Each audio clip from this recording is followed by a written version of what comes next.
Hello friend, तो आज जो हम बात करेंगे कुछ परसेंटेज के तीसरे पार्ट पर हम बात करेंगे, जिसमें कौन कौन से क्वेश्चन होंगे। जैसे कि ये क्वेश्चन है आपके परीक्षा में फेल पास पर आधारित प्रश्न।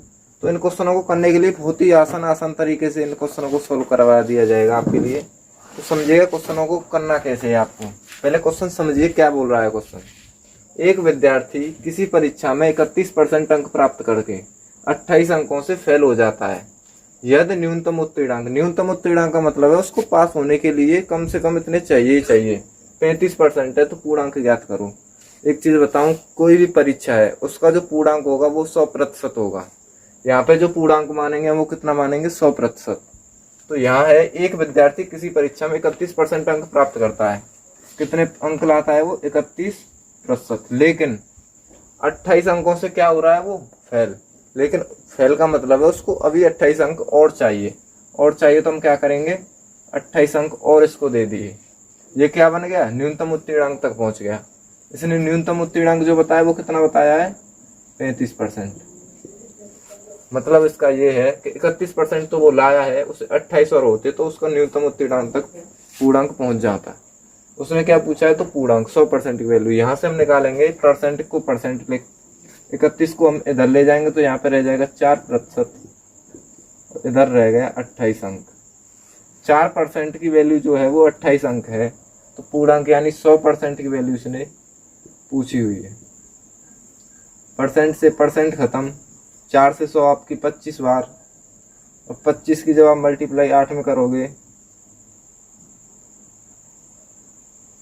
तो वो आएगा आपको 700 अंक। तो बहुत ही आसान सा क्वेश्चन था। देखिए अगला नेक्स्ट क्वेश्चन क्या है आपके लिए। किसी परीक्षा में मोहन 29% अंक प्राप्त करके 36 अंकों से फेल हो गया। इसका मतलब है वो 29% अंक तो लेकर आया है, फिर भी वो 36 अंकों से फेल है। इसका मतलब उसको 36 अंक और चाहिए। तो हम क्या करेंगे, 36 ऐड कर दिए। अब ये न्यूनतम उत्तीर्णांक तक पहुंच गया है। अच्छा, दूसरा व्यक्ति है श्याम, वो 38% अंक प्राप्त करता है। कितने, 38%। इसके साथ क्या होता है, वो न्यूनतम उत्तीर्णांक से 18 अंक अधिक प्राप्त करता है। ये 18 ज्यादा ले आता है तो इसको क्या कर दो, कम। इसको भी कहाँ लिया है, न्यूनतम उत्तीर्णांक। ये भी न्यूनतम उत्तीर्णांक, ये भी न्यूनतम उत्तीर्णांक। ये क्या हो गए, इक्वल। परसेंट को परसेंट की तरफ और अंकों को अंकों की तरफ। 36 अंक हैं और 18 अंक हैं, इनको एक तरफ कर लो। 29% है, 38% है, इनको एक तरफ कर लो। तो 36 अंक और 18 अंक प्लस के इधर हो जाएंगे। 36 और 18 कितने हो जाएंगे आपके, 54 अंक। और 29% जब आप 38% में से घटाओगे तो वो आएगी आपकी 9%। क्या पूछा है इसने, परीक्षा का पूर्णांक। जब 9% की वैल्यू 54 है तो पूर्णांक यानी 100% की वैल्यू आपकी कितनी होगी। परसेंट से परसेंट खत्म, 9 से 54 आपका 6 बार, और 6 की मल्टीप्लाई आप 100 में कर दीजिए। तो यहाँ से जो आपका पूर्णांक आएगा वो 600 अंक का आएगा। बहुत ही आसान सा क्वेश्चन था। देखिए अगला क्वेश्चन, क्वेश्चन नंबर 3। तो देखिए फ्रेंड्स, ये क्वेश्चन है, एक परीक्षा में 52% छात्र हिंदी तथा 42% छात्र इंग्लिश में फेल हो जाते हैं। यदि 17% छात्र दोनों विषयों में फेल हो जाते हैं तो कितने परसेंट छात्र दोनों विषयों में पास होते हैं। इस क्वेश्चन को करने के लिए आपको वेन डायग्राम की जरूरत पड़ेगी। वो कैसे समझो, एक जो वेन डायग्राम बनाओगे आप, वो बनाओगे हिंदी के लिए, और एक वेन डायग्राम आपको बनाना पड़ेगा इंग्लिश के लिए।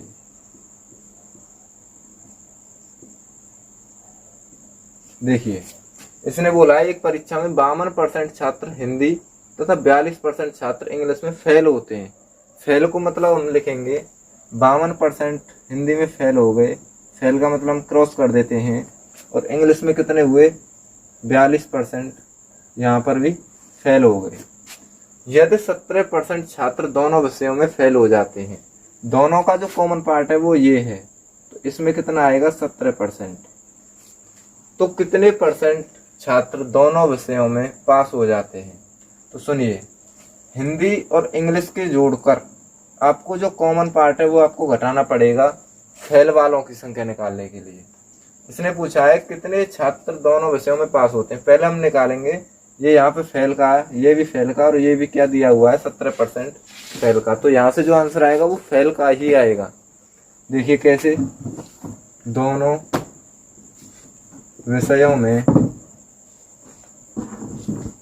फेल छात्रों का प्रतिशत। तो आप कैसे निकालोगे, हिंदी और इंग्लिश वालों को दोनों को ऐड करके आपको 17 माइनस करना होगा। तो हिंदी में जो है वो है 52%, इंग्लिश में है 42%। तो 52% प्लस 42% माइनस 17%। तो यह आएगा आपका 2 और 2 4, 5 और 4 9, 94% माइनस के 17%। 14 में से 7 गया 7 और 8 में 77%। ये जो परसेंट आया वो किनका आया है, दोनों विषयों में फेल छात्रों का परसेंट। लेकिन इसने पूछा क्या है, कितने परसेंट छात्र दोनों विषयों में पास होते हैं। कुल छात्र 100% थे, उनमें से 77% ऐसे आए हैं जो दोनों विषयों में फेल हैं।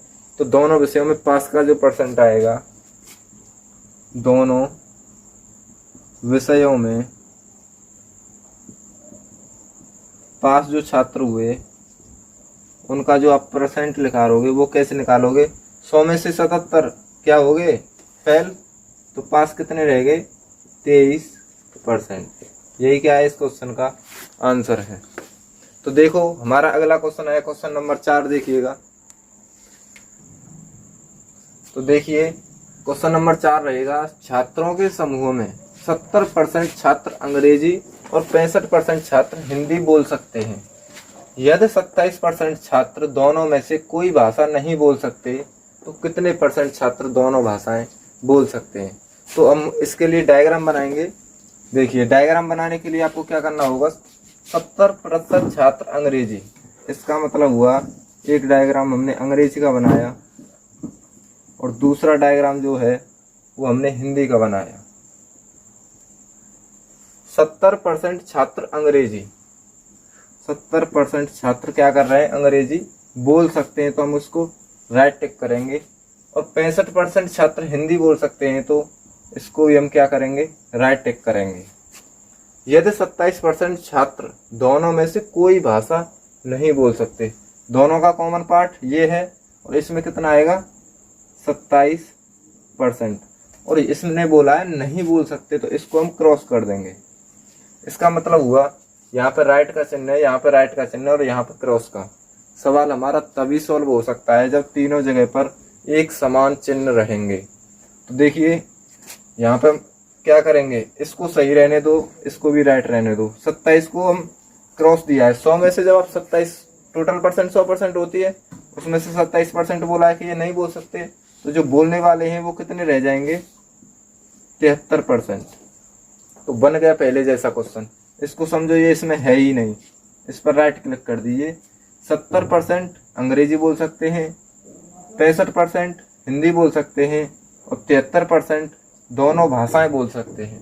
तो देखिए 70 और 65, ये जो परसेंट आएगी वो आएगी आपकी दोनों बोलने वालों का प्रतिशत। क्या करना होगा, अंग्रेजी प्लस हिंदी 70% प्लस 65% और माइनस कर देंगे आप 73%, माइनस में हो जाएगा आपका 73। तो 5 7 6 13, 135% माइनस के 73%। तो यहाँ से जो आपका आंसर आएगा ये आएगा 62% ऐसे हैं जो दोनों भाषाएं बोल सकते हैं। तो इसने यही पूछा था कितने परसेंट छात्र दोनों भाषाएं बोल सकते हैं, तो वो आपका आंसर कितना आया है 62% छात्र दोनों भाषाएं बोल सकते हैं। तो देखिए क्वेश्चन है क्वेश्चन नंबर 5, यदि किसी नगर की जनसंख्या 6000 से घटकर 5000 हो गई, किसी नगर की जनसंख्या थी 6000, वो अब कितनी हो गई है 5000। तो यहाँ से कुछ कमी हुई है, उस कमी को वो प्रतिशत में पूछना चाह रहा है। तो देखिए कैसे निकालेंगे, कितनी कम हुई, ऐसे क्वेश्चनों को हम करा भी चुके हैं, बहुत ही नॉर्मल सा क्वेश्चन है। यहाँ से कम हुई है 1000, कितनी कम हुई है 1000। कहाँ से कम हुई है 6000 से, परसेंट हम पूछ रहा है, तो कितने की गुणा 100 की गुणा, 3 0 से 3 0 खत्म, यहाँ से आया 100/6। अब ये कटेगी आपकी 50/3, 2 से कटेगी 50 बार, 2 से 6 कटेगी 3 बार। इसको हम लिखेंगे 16 सही 2/3। 3% की क्या हुई है, कमी हुई है। तो बहुत ही नॉर्मल सा क्वेश्चन था ये। तो इस क्वेश्चन को समझिए। ये क्वेश्चन क्या कह रहा है, किसी कस्बे की जनसंख्या 4% की दर से बढ़ती है। यदि वर्तमान जनसंख्या 50,000 हो तो 2 वर्ष बाद जनसंख्या क्या होगी। समझो, इसकी जो है वर्तमान जनसंख्या दी हुई है 50,000 और 2 वर्ष बाद जनसंख्या पूछ रहा है और प्रत्येक वर्ष 4% की वृद्धि हो जाती है। इसका मतलब है वर्तमान जनसंख्या जो है वो कितनी है, 50,000। 4% की वृद्धि को आप लिखेंगे, वर्तमान जनसंख्या 100 थी वो 104 हो गई।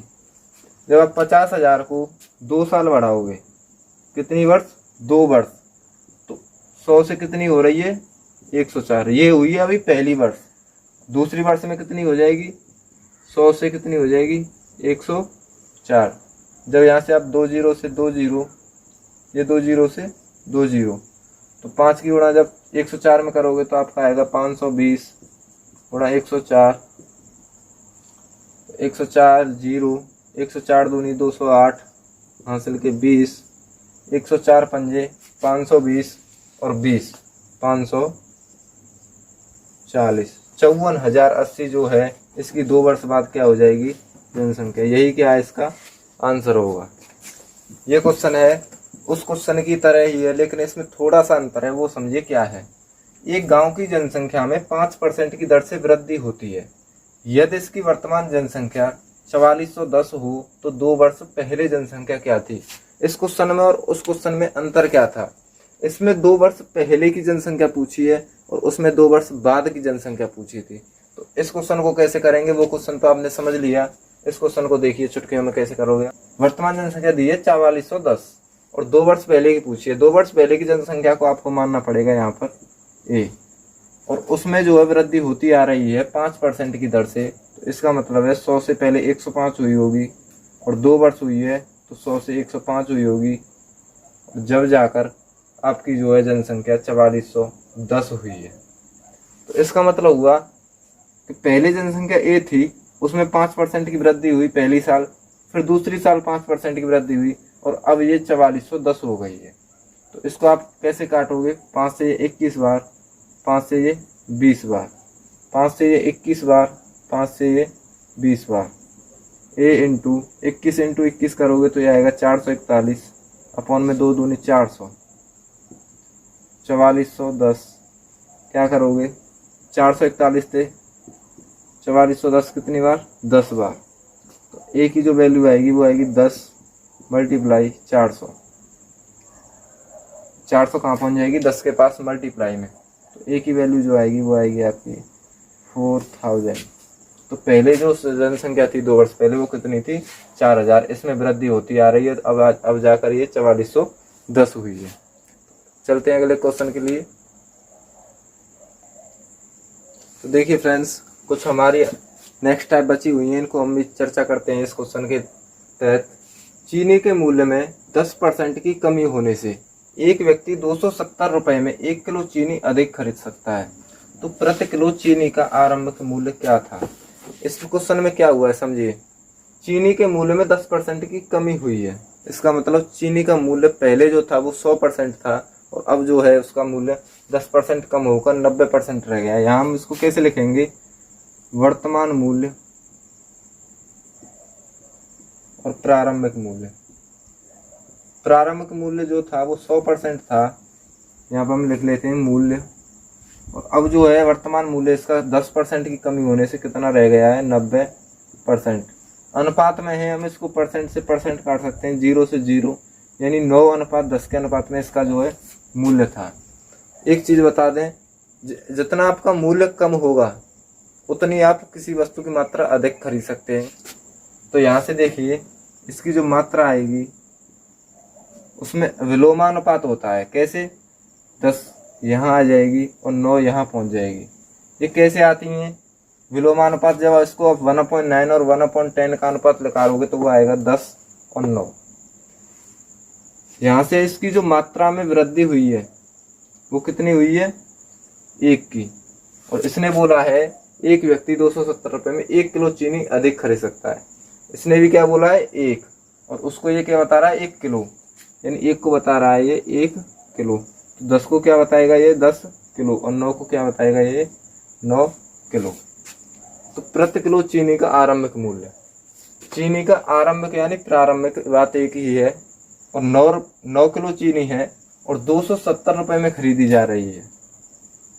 270 रुपए में 9 किलो चीनी खरीदी जा रही है, तो इस चीनी का जो है प्रति किग्रा भाव हो जाएगा आपका 30 रुपए पर केजी। तो इसी क्वेश्चन को आप एक और शॉर्ट ट्रिक से देखेंगे, कैसे वो समझिए।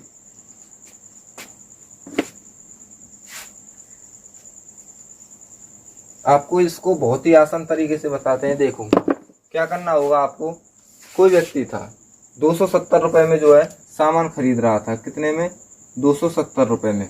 उसमें क्या हुआ है 10% की कमी हुई है।